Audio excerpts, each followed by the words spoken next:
Hello crocheters, welcome back to Crazy Cool Crochet.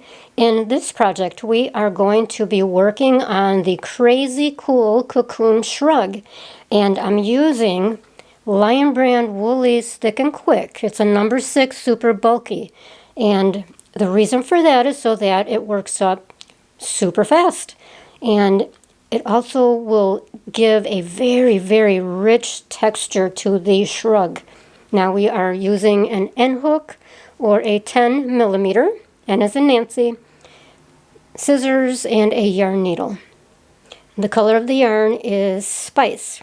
I always have the question, well, can I use a number 5? Can I use a number 4 yarn?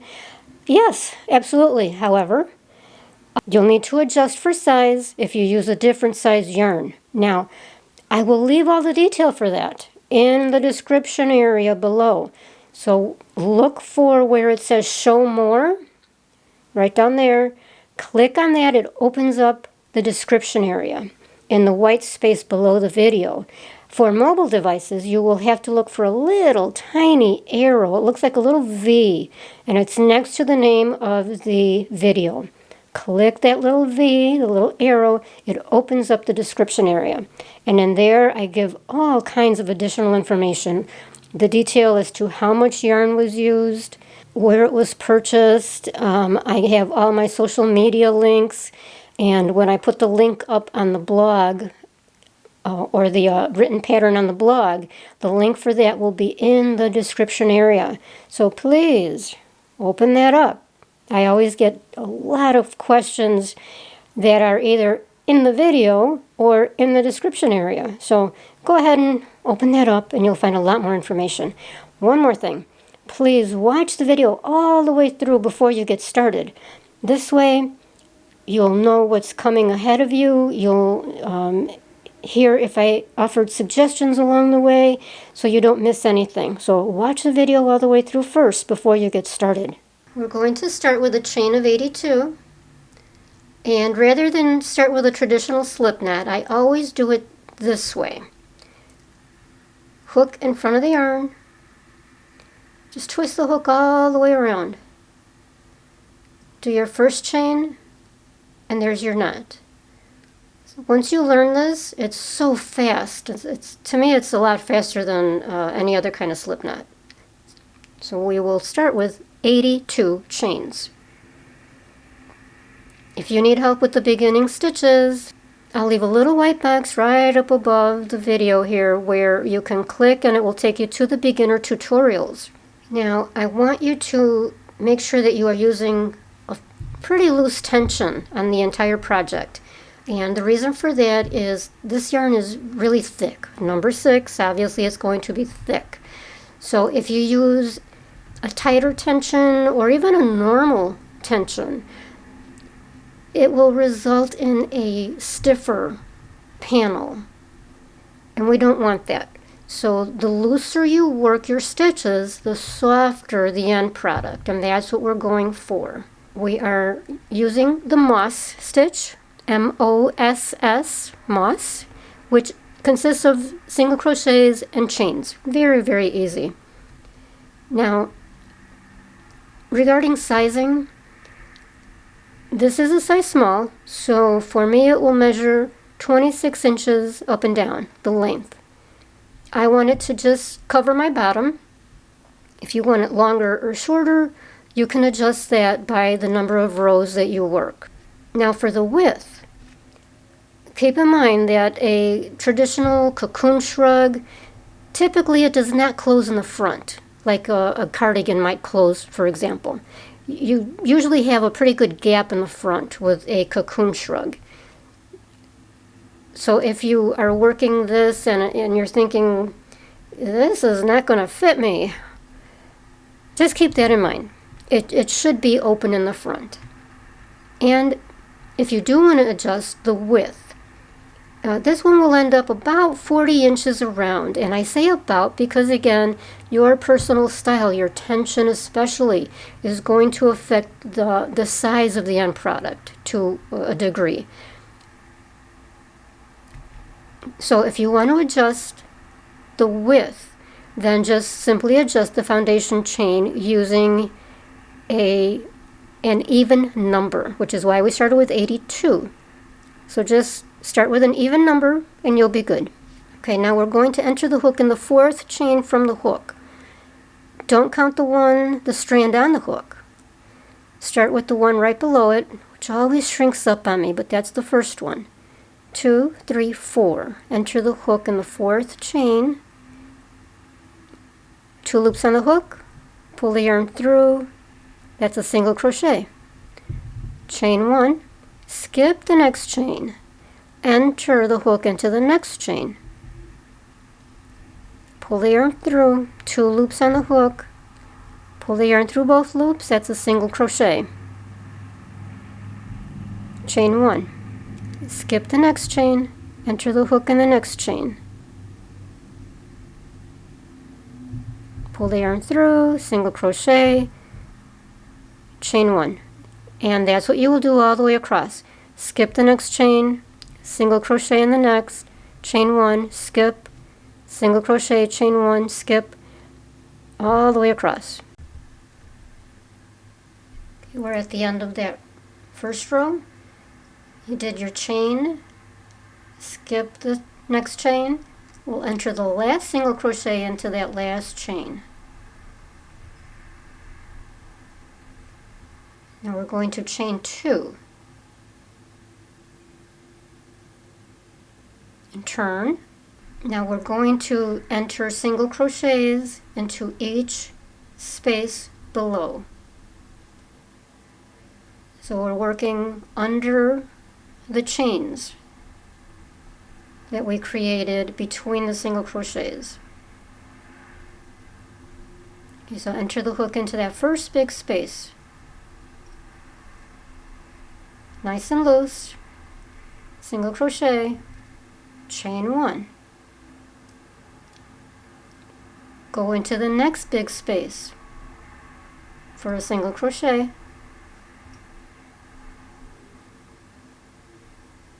chain 1, and continue across, entering only into the big spaces.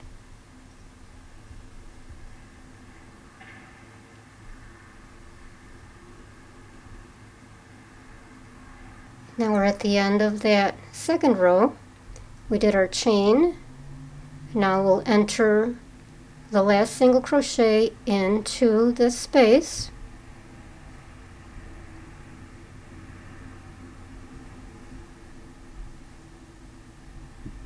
Chain 2. And then turn. And you may notice, especially if you're a new crocheter, that some people make their turns this way, and I do mine this way. Let me show you why. Let me show you that there really is a difference. Okay, so we did our last single crochet, chain 1, 2. Okay, if you turn this way, notice what happens down here. It gets twisted. See that? Now if you turn it this way, it stays nice and straight. Okay, see? Go this way. It gets all twisted up. It skews the stitch. And I know a lot of people do it that way. Okay, so turn it this way and you get a nice clean stitch. Okay, now for the next row and for each row thereafter, the pattern is exactly the same. So just enter the hook into the first big space for a single crochet, chain 1, keep it loose, single crochet into the next big space, chain 1, and keep going all the way across. So just follow this pattern. If you're doing a size small, for a length of 26 inches. Okay, it should feel nice and soft if you're working nice and loosely. Okay, now I've completed the panel for 26 inches in length, which came to 46 rows. So now I'm going to cut the yarn off.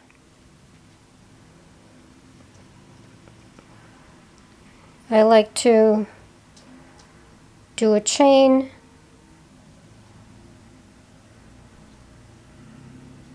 cut it off, leaving a tail about 4 inches long that we can weave in at the end. Tie it off, bring the yarn through, pull this down to knot it nice and tight. Okay, now what we're going to do is ensure that you've got the right side facing up. So the way you know which is the right side, it's generally the side facing up. There's the tail from the beginning foundation chain. So this is the right side. Okay, so with the right side facing up, you're going to fold the panel in half.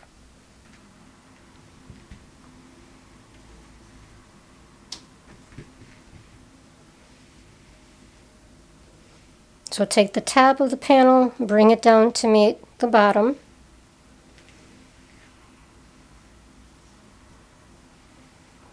Corner to corner.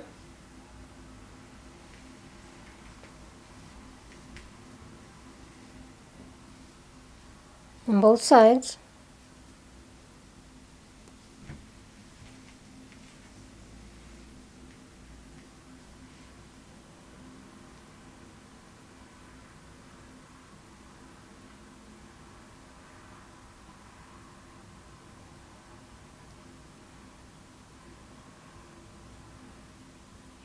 This can be a little tricky with the thicker yarns.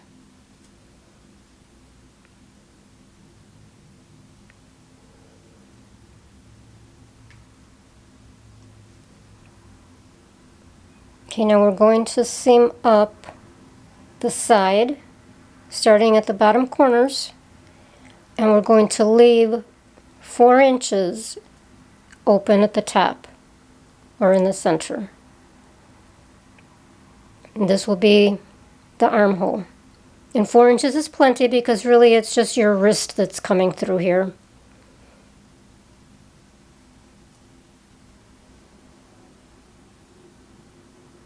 Insert the needle into the corner of both panels. Bring it through. I like to tie that tail that was already there to secure it.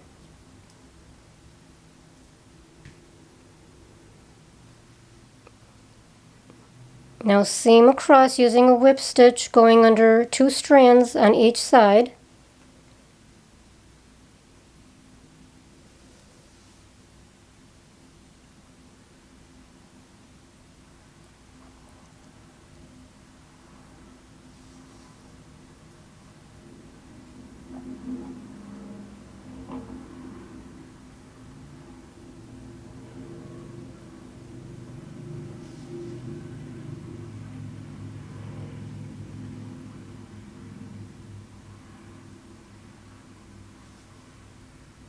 And that's all you do. Just keep going across, leaving the 4 inches open. And then create a knot.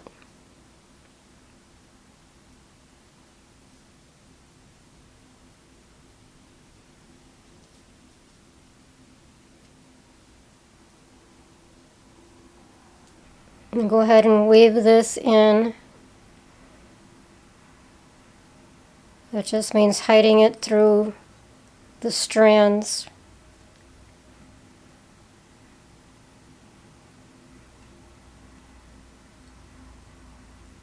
And I like to knot it again.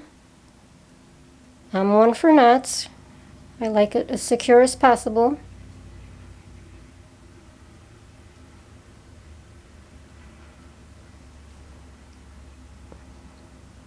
And of course do the same on the other side. Okay, now you're going to turn this lengthwise, open it up,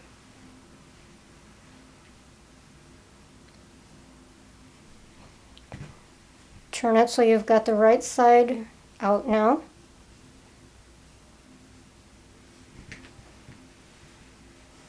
Spread it open.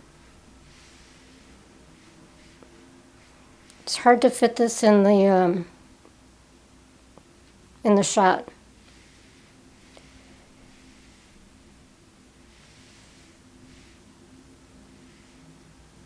There's where your wrist will come through.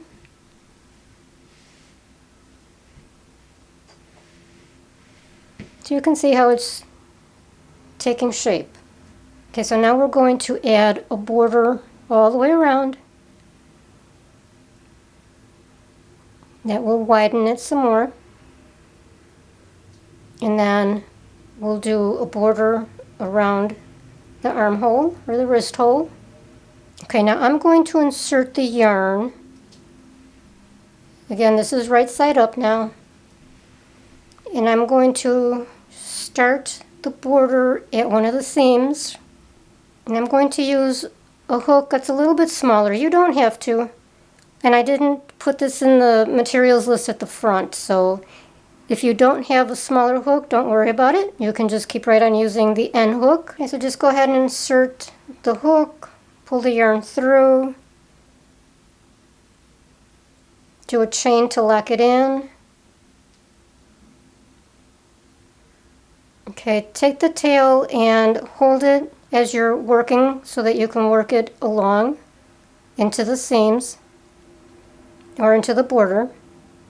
Okay, so now insert the hook under 2 strands. Wherever possible, just go under 2 strands rather than into a big hole. That avoids creating big holes in the border. Okay, so just go under 2 strands for single crochet.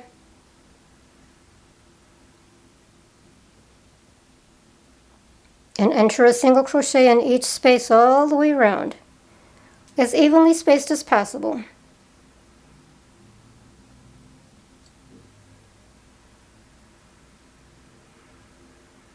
See, so here I've got the choice of going into that big space, and I want to avoid that. So I'm going to look for the 2 strands nearby and go under that.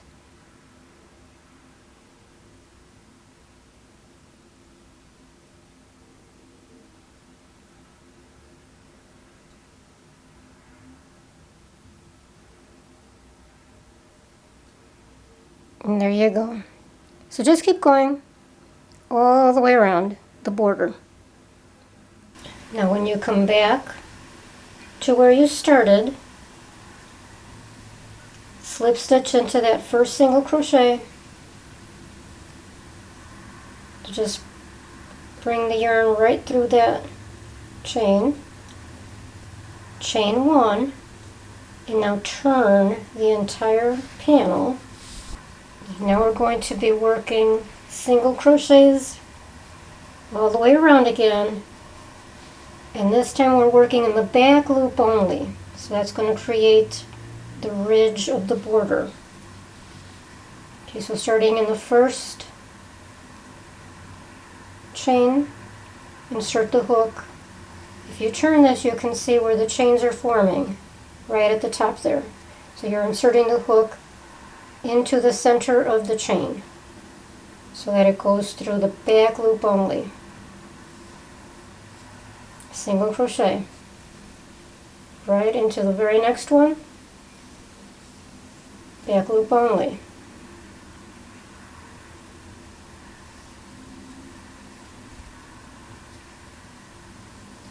And just continue that all the way around.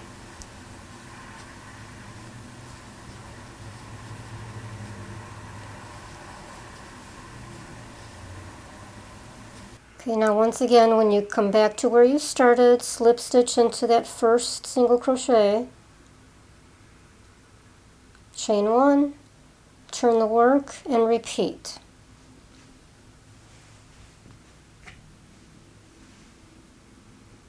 starting in the first chain with the first single crochet, back loop only, single crochets all the way around.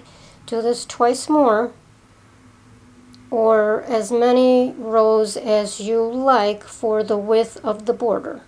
Okay, at the end of the last row, slip stitch into the single crochet where you started and tie it off, cut it off.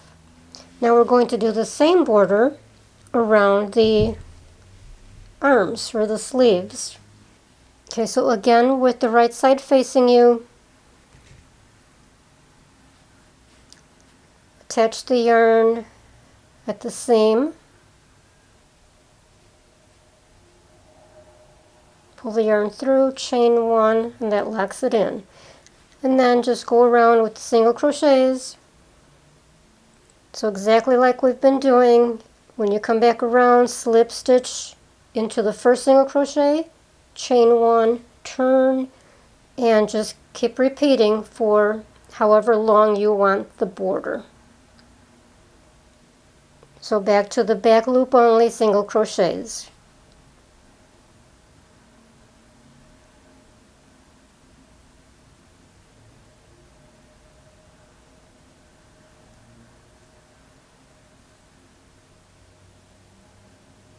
And here is the finished cocoon shrug. And I did 4 rows of the border on the sleeves, and I believe it was 3 on the border around the entire shrug. And I will be the first to admit it looks kind of funky on the table, but once you put it on, it's really cute and super warm. Now, believe it or not, I made the entire thing start to finish in one day.